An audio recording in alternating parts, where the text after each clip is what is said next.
A big what's up to everybody. Welcome back to the channel. First, I want to say Happy New Year to everyone. Also, Happy Kwanzaa, Happy Christmas, and Happy Hanukkah to everybody who is listening to the sound of my voice. 2021 is here and 2020 is no more. Just want to say thank you to everybody who has been rocking with me from the jump. My channel extensively grew within the last year, and that is only possible because of you guys and gals.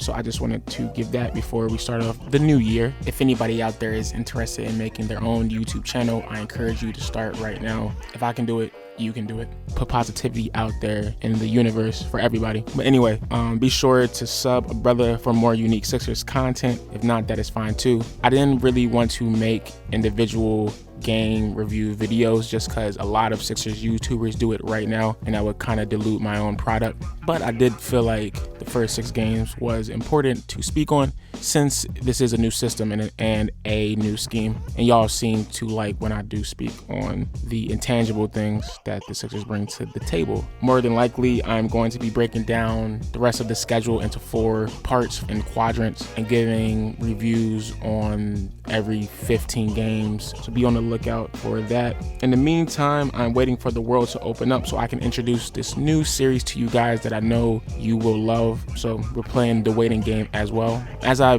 grow more into this year, I actually want to be more interactive with you guys. So if you have any ideas of what I can bring to this channel, please let me know in the comment section. I will be more than happy, more than amenable to any video suggestions. Whatever you want to see, let a brother know and I've got you. But in this video, I will be breaking down the team's first 6 games. Let's get to it.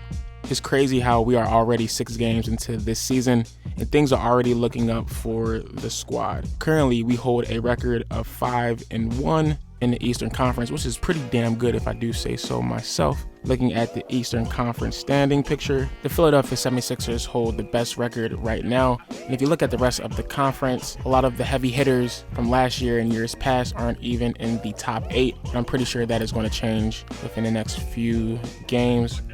So the first question, I guess, or the biggest question rather, is how did the Sixers get here? The first game we played was against the Washington Wizards, where we won 113-107. This right here was a very tough, hard-fought game, which was going to be obvious. It was the first game of the season, and the starters really struggled in this one for the most part. The bench really carried, as well as Joel Embiid. If I remember correctly, Washington was up most of the game, but we came back on them in the fourth with Embiid putting in work. The second game was against the New York Knicks, where we won 109-89. Smooth sailing this game, easy blowout. Started to build the chemistry with the whole team, and of course Ben put the clamps on RJ Barrett. Joel was Joel in the first 2 quarters, carried the load offensively, and that showed a glimpse of what we could become for the rest of the games. The next game was against the Cleveland Cavaliers, where the Sixers received their first loss of the year, 118-94, and based off of that number, it was a complete blowout straight up. Now, to be fair, Joel Embiid didn't play, but that's still no excuse to lose to a team. The key to that game was the Cavs got us in foul trouble really quickly, specifically with Dwight Howard. He picked up, like, I want to say 3 fouls early on in the game, and that just completely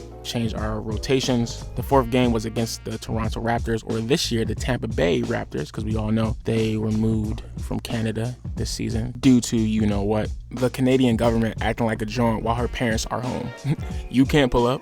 We won 100-93. This was a very, very, very, very, very ugly win. Probably one of the ugliest ones I've seen in a while. The Raptors were hitting shots left and right. Like, everybody was splashing joints. Like, I remember Siakam, he was hitting from the left wing. Van Fleet for a little bit. Kyle Lowry, you already know, once he comes home, he's a Philly bull. He always loves to put on a show. Even the bull OG Anunoby was hitting shots, and at that point I was like, dog, like, it's out. Like, we couldn't stop anything. But of course, as the Sixers, with all our uber talent, we would come back, mainly by feeding Joel in the third and fourth quarters, slowing down the Raptors' tempo and making them play our style of game. A win is a win, so I really don't care. But I really feel like that type of game really built chemistry, because there was no reason why we ended up winning.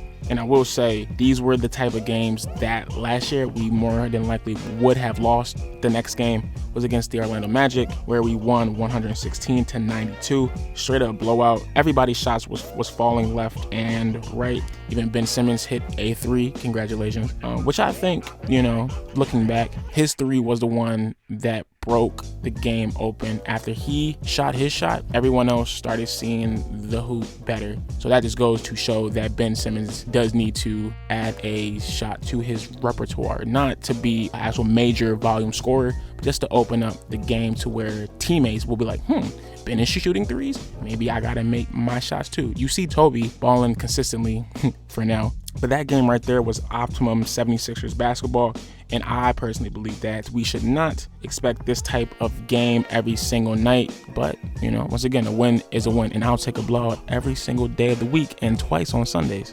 And finally, last night, the 76ers played the Charlotte Hornets, where we won the game 127-112. This was a very fast-paced game, and the score was much closer than what the final score suggests. The squad answered every single run that Charlotte gave them. Danny Green did come alive during this game. I think he scored 13 points. And it was also a fine caveat that this was the first game where all 5 starters ended the game in double-digit points. All right, so let's look at our stats so far up to this point on the offensive side of the ball. We are a mid-scoring team at this point. We average 109.8 points per game. I believe that was 16th best in the league right now. We are 1 spot below Boston. We are currently top 5 in rebounding. We do hold the 6th most turnovers in the league, which is something we must change. Now, it's interesting because we have always had a issue with turnovers, even back with Brett Brown. So I'm not sure if that just comes with the territory of having your offense run through a center, a big man, like a traditional center, as well as a facilitator such as Ben Simmons. Like if those two styles of play just warrant turnovers by themselves. But we do have the 4th best plus minus in the league at 8, which is amazing, which basically shows that our offense is still efficient. And it's crazy because we still don't have any chemistry yet. Another thing that I did find interesting, 95.7% of our 3-pointers made come from an assist, which is best for 2nd in the league behind Washington. Word to Ben Simmons and everybody else who, assists on threes on our team. And on the defensive side of the ball, we are the best defensive rated team in the league right now. So props to Doc for saying he was going to get that side of the ball right during the offseason. And so far, that's held true. We are 1st in defensive rebounds. We also lead the league in blocks, 7.7 blocks per game.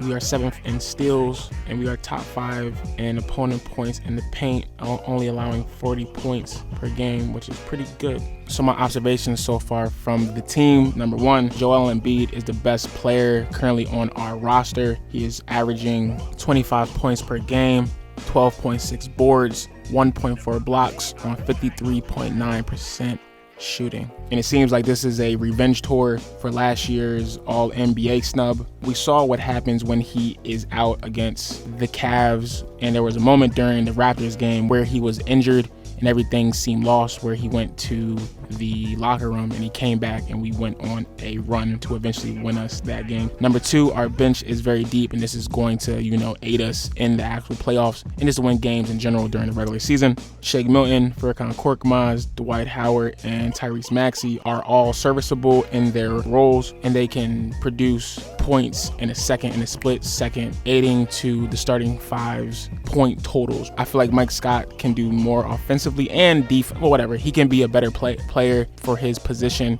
in that spot. I feel like that will put us over the top.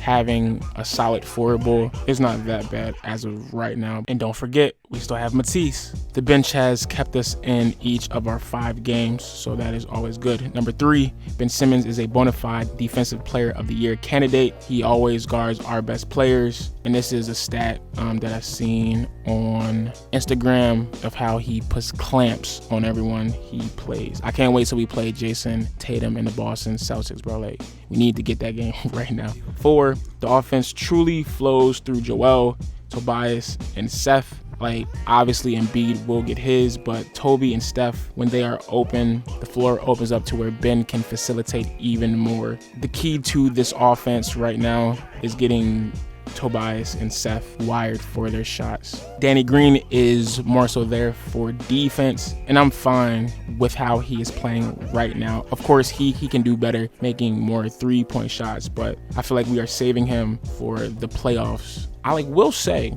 that I'm seeing Doc play Joel and Ben for all of the first quarter. I'm not sure how that is transpiring to the game itself. Maybe it's giving us more of a cushion in the beginning because we're scoring more points. But we'll see if that gamble continues or if that, tailors off as the season progresses. So all in all, we look pretty good. Of course, this is a small sample size, and there are things to tweak, especially on the offensive end. But if we're doing well right now, we still don't have our offensive identity. Guess what it's going to look like once we actually get stuff down. I really love the Washington and Raptors games because it really helped us build chemistry. Those are the type of grit grind games that teams use to actually build something for the future. And we got those games early and won. So that's a good sign. I am particularly interested to see how we handle the Furkan injury. Our shots will not be falling like gumdrops every single night as it was the last 2 games. So I'm interested to see how the team responds once those shots do stop falling at those high clips, and where will the scoring come from. But other than that, the road test begins next Thursday against Brooklyn. After that, we have like a 4-game stretch with a lot of good teams. I think actually it's a 5-game. It's a 5-game stretch. The Nets, the Nuggets, the Hawks, and then a 2-game series with the Heat. So yeah, that's all I gotta say for this week. Like, comment, subscribe. Thank you everybody for pulling up. 2021 is going to be your year. Let's claim it right now. As always, your boyfriend is mad because the process worked. My name is Cain, and I will see you next time. Peace.